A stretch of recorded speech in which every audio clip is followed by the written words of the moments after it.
Salut à tous, ça faisait un bail qu'on s'était pas vu. Pour être franc, je pensais plus faire de vidéo et là j'ai l'occasion vraiment de faire une petite vidéo qui change vraiment à l'habitude. Donc là récemment j'ai vraiment éclaté mon chargeur d'iPhone. C'est un chargeur magnétique, les chargeurs sont quand même assez chers. Il y aurait possibilité de réparer et ça peut faire l'occasion de faire une vidéo vraiment sympa. Donc ce que j'ai fait hors caméra, c'est que j'ai découpé un peu la prise d'origine pour regarder un peu comment c'était fait à l'intérieur. Dans l'ordre, il y a le G pour la masse, CC, donc ça va peut-être pour courant continu, D+, D- pour les data, et le V pour le volt, donc c'est pour le courant positif. Donc c'est noir, vert, blanc, jaune et rouge. Et de l'autre côté, j'avais récupéré un câble USB. Ça va pouvoir faire une rallonge, donc j'aurai un câble en plus qui sera plus long, même si c'est pas forcément esthétique. Et en plus, ce sera sympa, donc ça fera une vidéo qui vous montrera si ça fonctionne, comment redonner une seconde vie à ce genre d'appareil, sachant que c'est des appareils qui ont quand même un certain coût. Et du coup, c'est toujours intéressant de pouvoir les réparer et leur donner une seconde vie. On passe en mode continuité, donc le mode comme ça. Donc c'est celui qui bip dès qu'on a une continuité, donc dès que les pointes se touchent. On va prendre le fil ici et on va essayer de voir sur quel endroit ça va biper. Ça peut être la carcasse. Non. C'est pas lui. Allez, zoom.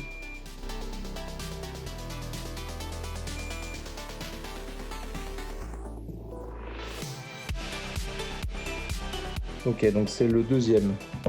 J'ai une photo sur internet d'un câble USB classique. Donc moi j'ai les pinoches de gauche à droite, 4, 3, 2, 1. Donc le 4 c'est le noir, le 2, le 3 c'est le vert, après gris et rouge. C'est pas tout à fait la même couleur, mais pour le vert ça correspond. Donc si je prends le noir, voilà, ça devrait être le premier. Oui, ça correspond. Ensuite, le gris, j'imagine que c'est le blanc. On est bon. Et on va quand même vérifier le rouge pour être sûr quand même que le câble ne soit pas coupé. Là, on est bon. Ok, donc on sait quel fil va où et quel fil fait quoi sur ce câble USB. Si on regarde bien, en fait, il faut le regarder comme ça. On a la masse, data, data et le volt plus qui pourrait correspondre à comme ça. Voilà. Donc on a un fil de trop pour notre câble iPhone. C'est le fil vert qui est marqué C. Donc ça fait que le noir avec le noir, le blanc avec le vert, le jaune avec le... pour moi c'est le blanc et le rouge avec le rouge. Donc on va faire ça tout de suite.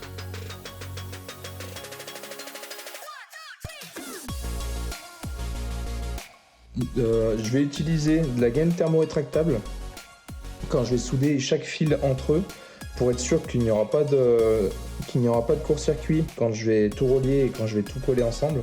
Et je vais utiliser une gaine thermo-rétractable plus grosse une fois que j'aurai terminé pour pouvoir faire quelque chose de propre et pour pouvoir protéger l'ensemble des soudures. Voilà.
Donc je vais me servir du banc de test ici, fourni par le poste.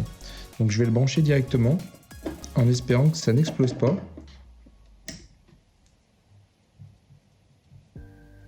4 volts, ok. Après, ce qui est un peu particulier, c'est que du coup, mon chargeur, il va sur ce qui filme en ce moment. Donc je vais essayer de le mettre et on va voir ce qui se passe. Donc, ça a bien fait le bruit, hein. Je vais recommencer une nouvelle fois. Hein. Je suis vraiment très content de cette vidéo de réparation. Je pensais pas que ça allait fonctionner aussi facilement. Et au final, ça fonctionne merveilleusement bien. Ça permet de vous montrer en vidéo qu'avec 3 fois rien, on peut arriver à réparer pas mal de choses. Voilà, ça, ce chargeur, par exemple, il me semble que je l'avais payé quand même 30 €. Et je l'ai pété. Et 30 € pour juste un chargeur et un câble, en plus un câble propriétaire Apple. Vraiment, ça me faisait vraiment chier de devoir en racheter un. Avec juste un câble USB lambda, un petit peu de gaine thermo et un poste à souder, on peut facilement le réparer et je l'ai même amélioré puisque maintenant il est compatible de manière universelle, donc ça c'est le top. Il ne faut pas hésiter à garder des choses, par exemple ce câble USB, moi je l'ai récupéré sur une souris que quelqu'un avait balancée, donc il ne faut pas hésiter à récupérer des choses quand nécessaire et quand on est bricoleur bien évidemment. Donc voilà, j'espère que cette vidéo vous aura plu. N'hésitez pas comme d'habitude, si elle vous plaît, à laisser un pouce et à vous abonner si ce type de contenu vous plaît. Et d'ici là, je vous retrouve pour une prochaine vidéo. Allez, ciao!